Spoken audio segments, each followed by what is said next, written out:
A continuación, Tributación de hoy.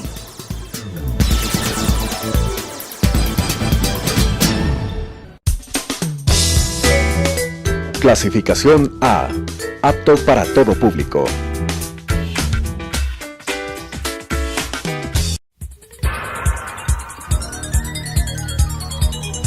Las opiniones vertidas en este espacio por la producción y dirección del programa son de exclusiva responsabilidad de sus autores y de quienes intervienen en ellos.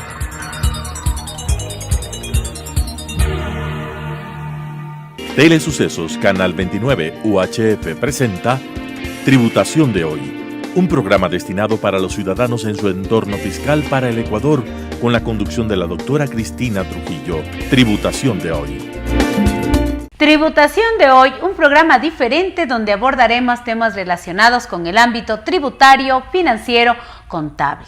El día de hoy tenemos edición especial, parte 3, contestando inquietudes. Cristina Trujillo va a contestar todas las inquietudes de nuestros queridos televidentes y en redes sociales. Es nuestra obligación mantenerles informados en los diferentes ámbitos del marco regulatorio vigente en nuestro querido país. Vamos a contestar inquietudes de todas las personas, de todas las ciudades, de todas las provincias, sobre todo en los aspectos tributarios. Vamos a comenzar con la primera inquietud. Las personas naturales y las sociedades podemos estar expuestos a varios regímenes impositivos en nuestro país, y la respuesta es sí. Esta es una de las preguntas que nos hizo María Gabriela de la ciudad de Loja. María Gabriela, y para todas las personas que nos están mirando, sí, las personas naturales y las sociedades, dependiendo las actividades que realicen, podemos estar en diferentes regímenes impositivos. En nuestro país tenemos algunos regímenes impositivos, como por ejemplo el régimen de las microempresas, el régimen agropecuario, el régimen del impuesto único al banano, así como por ejemplo el régimen general. Me preguntaba María Gabriela, ¿qué pasa cuando yo tengo, por ejemplo, una bomba de gasolina? Ese es un régimen que va al cálculo del impuesto a la renta bajo régimen general, independientemente que usted pueda cumplir las condiciones de ser una microempresa. La siguiente pregunta es, ¿qué pasa cuando en una categorización de microempresa los dos factores no coinciden, el de los ingresos y el de los empleados? El artículo 106 del COFSI establece claramente que para generar esta clasificación entre microempresa, pequeña empresa, mediana empresa y sociedad grande se deben cumplir el factor de los ingresos y el factor de los empleados. Sin embargo, cuando no coinciden estos dos factores, el propio COFSI establece que predomina el factor de los ingresos, como por ejemplo, si usted no tiene el número de empleados o usted no coincide de 1 a 9 empleados, pero está dentro del límite de los ingresos, la categorización como microempresa predomina el factor ingresos, es decir, hasta $300,000 de ingresos. La siguiente pregunta, ¿qué pasa si me categorizaron como microempresa, no pedí la exclusión y sin embargo mi actividad se encuentra dentro de las limitaciones del régimen de microempresa? La respuesta es la siguiente para mi querido Juan Pablo de la ciudad de Baños. Vamos a mirar lo que nos dice la normativa. Vamos a suponer, Juan Carlos, que usted no estaba dentro de las actividades categorizadas como microempresa, a pesar de que usted tiene el factor de los ingresos y el factor de los empleados, porque usted se encuentra dentro de las limitaciones del artículo 97.18 de la Ley del Régimen Tributario Interno y 253.2 del mismo cuerpo normativo, es decir, de su reglamento, y usted está dentro de estas limitaciones. ¿Qué va a pasar? Usted tenía la obligación de declarar, ¿sí?, el formulario 125 en cero, porque usted no pidió la exclusión. Sin embargo, Recuérdeme por favor que en el mes de marzo, ya que usted me menciona que es una persona natural, usted tiene que hacer el formulario 102, declarar su actividad bajo el régimen general. Es decir, que en resumen, usted va a cumplir con la formalidad de microempresa, pero va a cumplir con la tasación del régimen que le corresponde, el régimen general. Cristina, adicionalmente, ¿qué pasa si yo tengo varias actividades como persona natural? Como por ejemplo, una ferretería por la cual a mí me calificaron bajo el régimen de microempresa, pero adicionalmente recibo honorarios profesionales. La respuesta es sencilla. Usted como persona natural puede tener varias fuentes del ingreso, del trabajo o del capital. Vamos a mirar que en este caso sus dos fuentes son del trabajo, pero una va al régimen de microempresa y la otra no.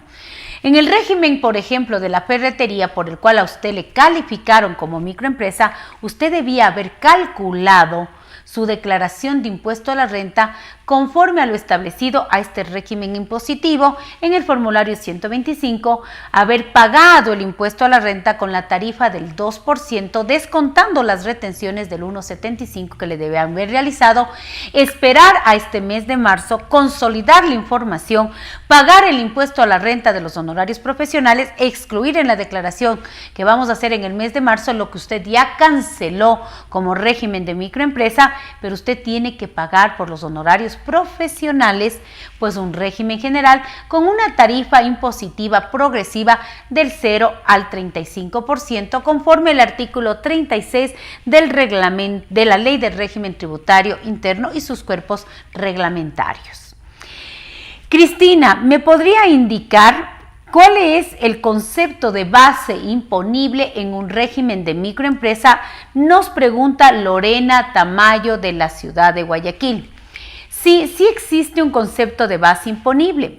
Alguien me comentaba y me decía, pero ¿por qué base imponible si se paga estrictamente sobre el valor de los ingresos? Sí, hay un concepto de base imponible que se encuentra claramente establecido en el artículo 253.18 del Reglamento de Aplicación de las Microempresas. ¿En qué consiste esta base imponible? Dice que es los ingresos, escúcheme por favor, brutos, los ingresos grabados, los ingresos de fuente ecuatoriana, aquellos que van a pagar impuesto a la renta conforme al artículo 8 de la Ley del Régimen Tributario Interno, menos descuentos, bonificaciones, rebajas al ingreso debidamente sustentados en comprobantes de venta válidos. Adicionalmente, la normativa del artículo 253.18 permite sumar o restar dentro de esta base imponible aquellas generaciones o reversiones por impuestos diferidos relacionados con el ingreso. También es importante considerar que este artículo 253.18 del reglamento fiscal establece que usted no debe considerar para este cálculo que usted ya lo debió realizar y pagar del régimen impositivo de microempresas aquellos ingresos que se encuentren fuera del alcance del régimen, como por ejemplo el caso de arrendamiento de bienes muebles e inmuebles, etc. Pregunta contestada.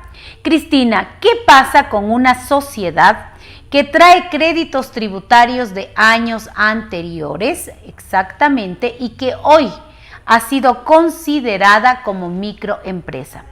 Pues su derecho a la compensación, a la devolución, se encuentra consagrado en el Código Tributario.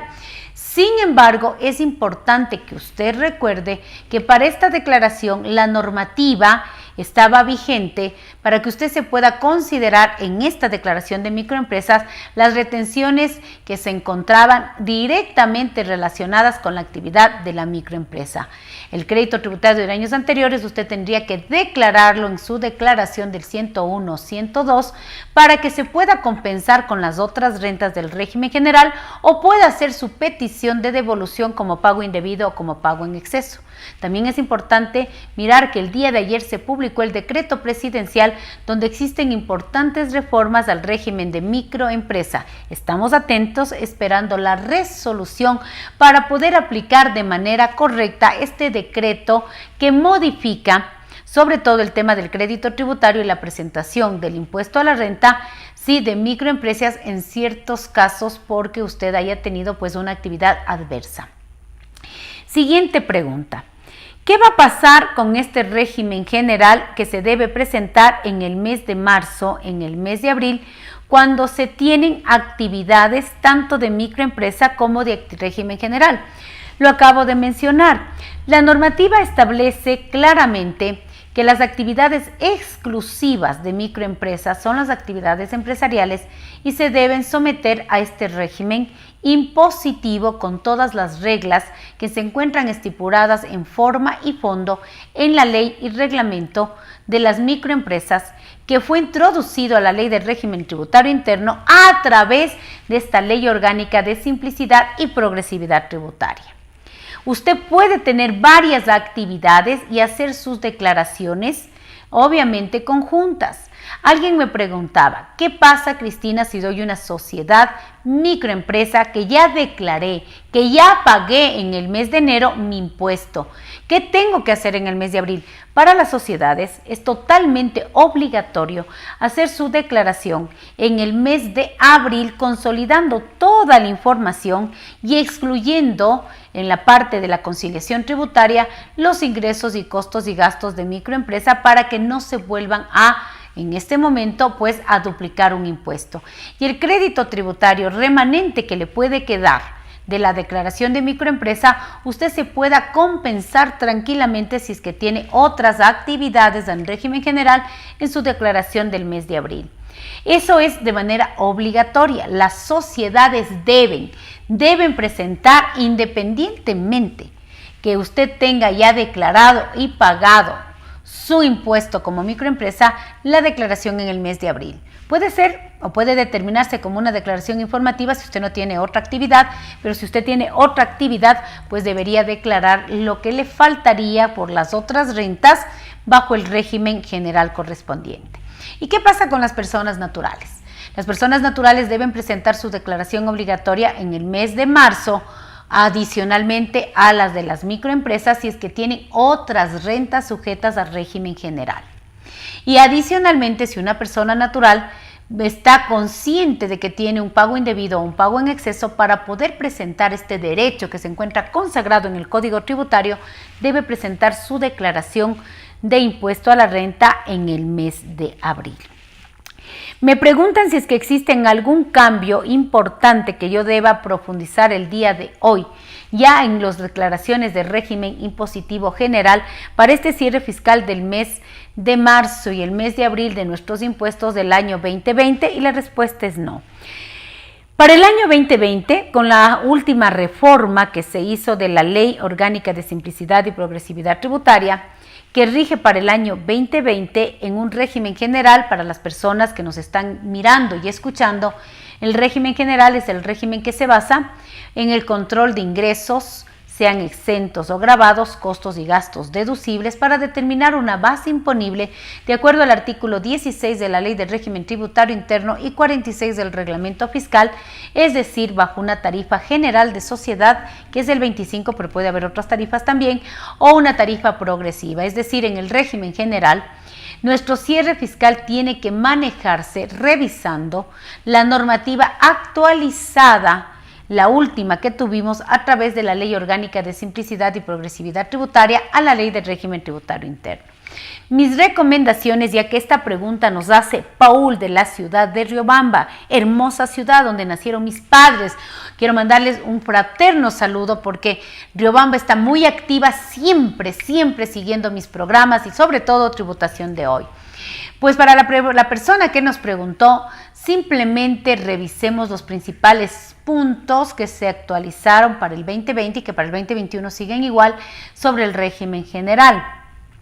Me decía Cristina, como por ejemplo que el tema de intereses entre partes relacionadas, el nuevo concepto de deducibilidad, sobre todo en el caso de cuando usted no sea sistema financiero, hay alguna reforma interesante también en el tema de ingresos exentos, pero en general usted se va a manejar bajo el concepto de conciliación tributaria. ¿Cuáles son mis recomendaciones? Primero, leer las actualizaciones fiscales. Recuerde que para la gerencia general y el contador, el determinar correctamente el impuesto como sujeto pasivo es importantísimo por las diferentes responsabilidades civiles y penales que tenemos. Es por eso que usted debe estar sumamente actualizado y capacitado. Revise todos los ingresos exentos vigentes al periodo fiscal 2020. Revise todos los conceptos de deducciones generales y especiales para que usted se pueda restar, deducir, cumpliendo con todas las formalidades de fondo y fondo para determinar esa base imponible. También aproveche todas las deducciones especiales que le permiten de una manera legal disminuir su base imponible. Calcule ese impuesto a la renta conforme a la tarifa que le corresponda. Si es persona natural en un régimen general, esa tarifa que viene de manera progresiva del artículo 36 de la Ley del Régimen Tributario Interno, y si es que es, por favor, una sociedad, la tarifa del 25% como tarifa general en el artículo 37. También me preguntaba, aprovechando el tema de tarifas, Montserrat López de la ciudad de La Tacunga. Mire qué maravilla. Y me decía: Cristina, ¿puedes explicarnos de una manera muy profunda el tema de las tarifas en régimen general para lo que son las sociedades? Excelente pregunta. Y es mi querida compañera contadora, y un saludo también fraterno a esa hermosa ciudad. ¿Cómo se maneja la tarifa de sociedades cuando estamos en un régimen general? El artículo 37 de la Ley del Régimen Tributario Interno y el artículo 51 del Reglamento Fiscal establece lo siguiente. Dice: la tarifa general de sociedades en un régimen general es el que se encuentra dado como un concepto de tarifa general por el 25% de impuesto a la renta. Sin embargo, establece que esta tarifa puede subir 3 puntos porcentuales si el 50% o más, ¿sí? Usted tiene los siguientes factores. No haber informado su composición accionaria. B, si su cadena accionaria está compuesta por un paraíso fiscal, pero adicionalmente se tenga un beneficiario efectivo residente fiscal en el Ecuador. Si usted está en cualquiera de estos dos causales, pero más del 50% de su composición accionaria, su tarifa sube 3 puntos adicionales y deja de ser el 25% y pasa a ser el 28%. ¿Qué pasa, Cristina, si yo estoy en cualquiera de estos dos causales, pero es menos del 50%? El artículo 37 de la Ley Tributaria y el artículo 51 del Reglamento Fiscal establece que usted va a tener que generar una proporcionalidad, ¿sí?, de la parte de la cadena no informada, o si es que tiene accionista en paraíso fiscal, pero que adicionalmente tenga un beneficiario efectivo residente en el Ecuador, para que usted calcule un impuesto a la renta proporcional. Por la parte que cumple con toda la formalidad establecida en dichos artículos, su base imponible será por el 25%, y por la parte que no cumple menos del 50% en cualquiera del causal A o B, usted tiene que calcular por el 28%, lo que le viene a dar una tarifa efectiva. Es decir, que en el Ecuador, aun cuando usted está en un régimen general para sociedades, tiene diferentes tipos de tarifa. Tarifa general del 25%, tarifa del 28%, una tarifa efectiva, y también seguimos con la tarifa de los exportadores habituales o de las pequeñas empresas del 22%. Es importante que se determine correctamente la tarifa de impuesto a la renta para evitar diferencias, interés o recargos. Acuérdese que la determinación por el sujeto pasivo es la primera determinación. El artículo 101 de la Ley del Régimen Tributario Interno establece que es responsabilidad del contribuyente y del contador la exactitud y veracidad que contengan los datos de la declaración. Por eso es muy importante estar informados. Seguimos avanzando. Cristina, ¿nos podrías decir cómo se debe manejar el gasto nómina en un régimen general para que sea un gasto deducible? Pues vamos a contestar esta pregunta para Renato Moncayo. Gracias, Renato, por escribirnos, y además un saludo fraterno para esa hermosa ciudad de Machala. Mira, Renato, cuando estás en un régimen general que te puedes deducir costos y gastos, es importante siempre considerar que el gasto nómina es un gasto importante porque es el recurso humano. Póngase a pensar, Renato, ¿cómo podemos pensar que ese gasto tan importante no pueda ser deducible? Debe ser deducible, no solo pensando en la normativa tributaria. El gasto nómina tiene muchas formalidades. El cumplimiento del Código del Trabajo, de la Ley de Seguridad Social, del Código Orgánico Integral Penal, de las normas contables internacionales como son las NIPS. Pero remitiéndonos a la deducibilidad, el artículo 10.9 de la Ley Tributaria y 28.1 del Reglamento Fiscal establece claramente que para que sea el gasto deducible en un régimen general, usted tiene que dividir la nómina prácticamente en tres partes. La primera parte se llaman remuneraciones pecuniarias y normales. Para que sean deducibles, deben aportarse al IES el 100% hasta la fecha de la declaración del contribuyente, que al estar en un régimen general vendría a ser el mes de marzo o el mes de abril. También tenemos una segunda parte que se llama las remuneraciones adicionales, que es la 13ª y 4ª remuneración, que para que sea totalmente deducible tienen que ser conforme al Código del Trabajo. Una tercera parte que vendrían a ser los beneficios de orden social, las exenciones al IES y las prestaciones sociales. La ley tributaria lo que nos pide para que sea deducible, estimado compañero que nos hizo esta pregunta tan importante, es que por favor sean conforme al Código del Trabajo y a las demás leyes sociales. La recomendación es que en este cierre fiscal una pequeña lectura, una pequeña actualización al artículo 10, numeral 9 de la Ley de Régimen Tributario Interno y 28, numeral 1 del Reglamento de aplicación de la Ley de Régimen Tributario Interno. Avanzando con las preguntas, porque estamos contestando todas esas inquietudes de toda esa teleaudiencia maravillosa que nos acompaña siempre a este programa de tributación de hoy. Quería sentirme motivada, hacer un programa especial, tener este contacto directo con usted, para que usted me pueda el día de hoy seguir y pueda yo contestar todas esas dudas que usted tiene y que definitivamente es muy, pero muy importante para nuestra comunidad contable, financiera y no contable del país, porque este es su espacio de tributación de hoy. Otra de las preguntas importantes ¿es obligatorio que siempre cuando yo sea una microempresa debo llevar contabilidad? Y la respuesta es no. Para llevar contabilidad no es porque estoy dentro de un régimen de microempresa o un régimen general, no. Para llevar contabilidad, lo importante es cumplir los parámetros establecidos en el artículo 19 de la ley y 37 del reglamento.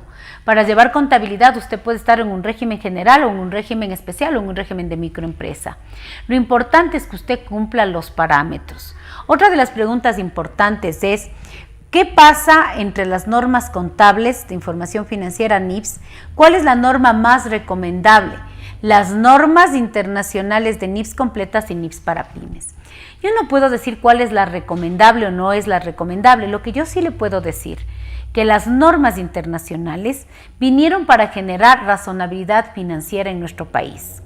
Mire, hasta la norma tributaria establece que en el lenguaje de las microempresas es las NIPS para pymes. Las NIPS para pymes es una norma que se ajusta mucho a las realidades de nuestros países, como el caso del Ecuador. Lo que sí le puedo garantizar es que tener una contabilidad bajo NIPS es razonabilidad, es comparabilidad, es transparencia, es seguridad, y a todos los usuarios de los estados financieros les va a encantar tener estados financieros transparentes, reales, comparables. No es concebible que en un país tengamos una contabilidad que no cumpla un marco regulatorio y que sea un marco regulatorio estricto, que le permita al empresario saber que el contador actuó en base a lo que está escrito y sobre todo que le permita seguridad jurídica a nuestros contadores de hacer lo que está escrito. Esto es importantísimo. He tratado de cumplir con las mayores inquietudes de nuestros queridos televidentes y de todas esas personas maravillosas que nos siguen en redes sociales. El tiempo es corto, pero siempre les recuerdo que Tributación de hoy es tu aliado, es tu amigo. Estamos siempre contigo. Nos volveremos a ver la próxima semana. El tiempo ha terminado. Soy Cristina Trujillo de su programa Tributación de hoy. Gracias. Las opiniones vertidas en este espacio por la producción y dirección del programa son de exclusiva responsabilidad de sus autores y de quienes intervienen en ellos.